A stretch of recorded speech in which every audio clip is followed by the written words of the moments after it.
tidak semua kelahiran membawa harapan. Beberapa justru lahir sebagai bagian dari rencana kelam yang telah dipersiapkan ratusan tahun sebelumnya. Di dunia Jujutsu Kaisen, nama Kenjaku bukan sekadar penyihir terkutuk biasa. Ia adalah arsitek kekacauan yang berjalan melintasi zaman, berpindah dari satu tubuh ke tubuh lain, menciptakan eksperimen yang bahkan melampaui batas kemanusiaan. Dari 9 dead painting yang lahir sebagai prototipe kegagalan, hingga proyek terakhir yang paling ambisius, Yuji Itadori. Semuanya adalah bagian dari skenario besar yang disusun dengan kesabaran mengerikan. Tidak ada satupun langkah yang kebetulan. Setiap kelahiran, setiap pengorbanan, setiap kematian, semuanya telah diperhitungkan sejak awal. Namun dari semua eksperimen itu, hanya satu yang benar-benar berhasil melampaui harapan Kenjaku, seorang anak yang tidak pernah tahu bahwa dirinya sejak lahir telah ditakdirkan menjadi kunci kebangkitan Raja Kutukan. Yuji tidak hanya dilahirkan sebagai manusia, tetapi sebagai wadah sempurna, hasil dari ilmu terlarang, darah kutukan, dan garis spiritual kuno yang saling bertabrakan. Di balik senyumnya yang polos, tersembunyi rahasia yang mampu mengguncang seluruh dunia Jujutsu, rahasia yang tidak pernah ia pilih, tetapi harus ia tanggung sampai akhir. Let's go kita bahas lebih dalam.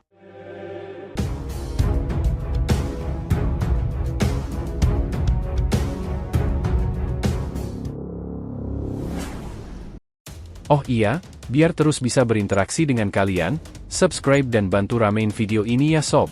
Yuk, kita masuk pembahasannya. Kalau ngomongin plot twist yang bikin merinding di Jujutsu Kaisen, salah satu yang paling bikin shock jelas soal ibu kandung Yuji.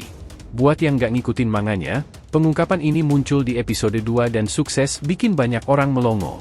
Fakta sebenarnya adalah, sosok ibu Yuji yang dikenal sebagai Itadori Kaori ternyata bukan Kaori yang asli, melainkan Kenjaku yang sudah berpindah ke tubuh wanita tersebut. Yang lebih gila lagi, kakek Yuji ternyata sudah mengetahui sejak awal bahwa wanita yang melahirkan cucunya itu bukan manusia yang sama seperti sebelumnya. Kalau dipikir-pikir, hal ini memang terasa agak disturbing. Soalnya di masa sekarang, Kenjaku berada di tubuh Geto yang jelas-jelas laki-laki, sementara sebelumnya ia pernah berada di tubuh Kaori yang perempuan, dan lebih jauh ke belakang lagi pernah memakai tubuh seorang pria bernama Kamo Noritoshi. Jadi kalau dirangkum, selera, tubuh pinjaman, Kenjaku ini benar-benar fleksibel, mau laki, mau perempuan, yang penting eksperimen jalan terus. Karena itu, di pembahasan kali ini kita bakal ngulik lebih dalam soal semua anak yang pernah dihasilkan Kenjaku sepanjang sejarah, di era apa saja dia hidup, berada di tubuh siapa, dan berapa banyak keturunan yang ia tinggalkan. Semua akan dirangkum tuntas di sini. Namun seperti biasa, sedikit peringatan, pembahasan ini mengandung spoiler untuk beberapa bagian cerita ke depan. Jadi kalau belum siap kena bocoran, lebih baik berhenti sampai di sini. Masuk ke topik utama. Secara resmi, Kenjaku diketahui pernah menggunakan 4 tubuh utama sepanjang sejarah. Jumlah aslinya mungkin lebih banyak, tapi yang dikonfirmasi baru 4. Tubuh pertama berasal dari sekitar 400 tahun lalu, di era yang sama dengan penyihir terkuat Hajime. Waktu itu Kenjaku berada di tubuh seorang pria. Lalu berlanjut ke era Meiji, ketika ia mengambil alih tubuh Kamo Noritoshi. Beberapa tahun sebelum insiden Amanai dan Toji, Kenjaku berpindah ke tubuh Itadori Kaori. Dan yang terakhir, sekitar 1 tahun sebelum awal cerita Jujutsu Kaisen Season 1, ia memakai tubuh Suguru Geto. Dari keempat tubuh tersebut, yang benar-benar menghasilkan keturunan hanya 2. Yang pertama adalah saat Kenjaku memakai tubuh Kamo Noritoshi di era Meiji. Berkat teknik perpindahan tubuhnya, Kenjaku tidak hanya menguasai fisik korban, tetapi juga memperoleh teknik kutukan milik tubuh tersebut, termasuk teknik manipulasi darah khas klan Kamo. Meski ada batasan bahwa jahitan di dahi tak bisa dihilangkan, imbalannya adalah kemampuan penuh dari tubuh inang. Di era itu, muncul seorang wanita dengan kondisi tubuh aneh. Ia mampu mengandung anak dari roh kutukan. Tidak pernah dijelaskan bagaimana prosesnya terjadi, apakah melalui kontak langsung atau metode khusus, namun yang jelas wanita itu bisa hamil tanpa menyadari kapan prosesnya terjadi. Anak pertama yang ia lahirkan bahkan membuat keluarganya ketakutan karena bentuknya tidak manusiawi, makhluk campuran manusia dan kutukan. Karena ditolak keluarganya, ia pergi ke sebuah kuil yang kebetulan menjadi tempat Kenjaku berada. Dan disitulah eksperimen paling mengerikan dimulai. Dengan rasa ingin tahu ekstremnya, Kenjaku menahan wanita itu dan memaksanya mengandung roh kutukan sebanyak 9 kali. Setiap kehamilan, Kenjaku mencampurkan darah tubuhnya, Kamo Noritoshi, ke dalam janin, sehingga seluruh anak tersebut mewarisi teknik kutukan darah. Namun tak satu pun dari mereka sempat lahir secara normal. Setiap janin dikeluarkan lebih awal dan disimpan sebagai objek eksperimen, lebih mirip spesimen laboratorium daripada manusia hidup. Walaupun sumber utama roh kutukan adalah makhluk kutukan itu sendiri, dan sang wanita adalah ibu biologisnya, Kenjaku tetap dianggap sebagai ayah oleh para anak tersebut. Hal ini dikonfirmasi langsung oleh Choso, salah satu dari mereka. 9 makhluk itu dikenal sebagai Cursed Worm, Dead Paintings, yaitu Choso, Eso, Kechizu, Noranso, Shioso, Tanso, Sanso, Kotsuso, dan Shioso. Nama dan konsep mereka diambil dari lukisan kuno yang menggambarkan proses pembusukan jasad manusia setelah kematian. Dalam cerita, hanya 3 yang berhasil memiliki tubuh fisik sempurna, sementara sisanya harus menggunakan tubuh manusia lain sebagai wadah. Dan semua itu hanyalah awal dari ambisi kelam Kenjaku. Alasan Kenjaku menciptakan 9 dead painting sebenarnya sangat sederhana, rasa ingin tahunya yang tidak ada batasnya. Bagi Kenjaku, wanita yang mampu mengandung roh kutukan adalah bahan eksperimen yang terlalu berharga untuk dilewatkan. Bahkan bisa dibilang, proyek 9 dead painting itu adalah versi prototipe, sebuah percobaan awal sebelum akhirnya ia menyempurnakan formula tersebut dalam sosok Yuji Itadori. Hal ini diperkuat oleh pernyataan Kenjaku sendiri saat bertarung melawan Choso.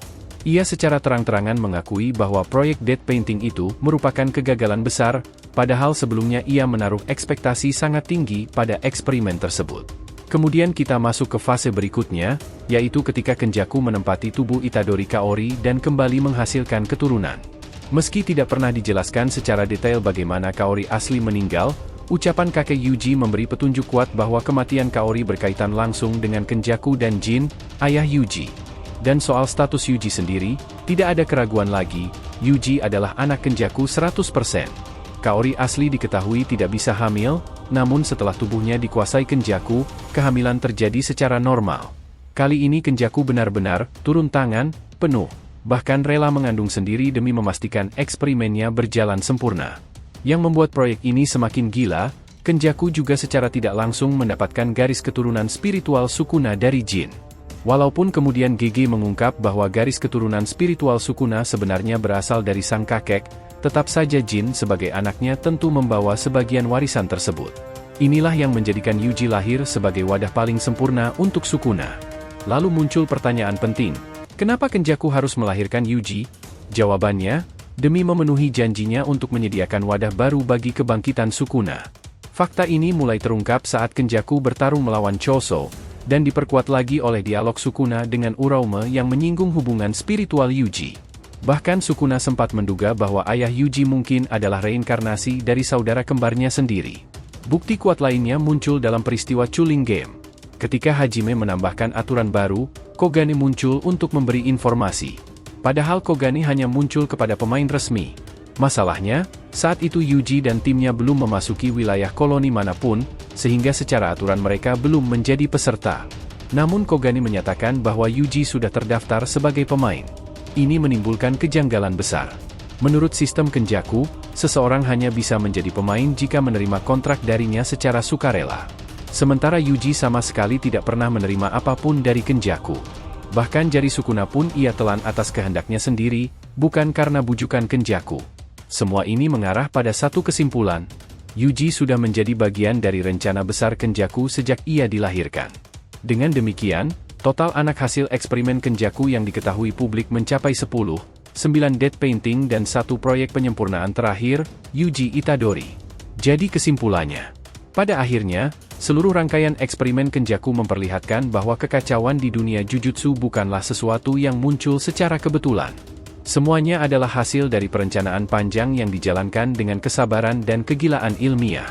Dari penciptaan dead painting sebagai proyek awal yang gagal, hingga kelahiran Yuji sebagai penyempurnaan terakhir, setiap langkah menunjukkan bahwa Kenjaku tidak sekadar ingin menciptakan kekuatan, tetapi ingin membentuk masa depan dunia kutukan sesuai dengan kehendaknya sendiri. Yuji bukanlah korban biasa, melainkan produk paling sempurna dari ambisi tersebut. Kesadaran bahwa Yuji telah menjadi bagian dari rencana Kenjaku sejak sebelum ia dilahirkan mengubah cara kita memandang perjalanan hidupnya.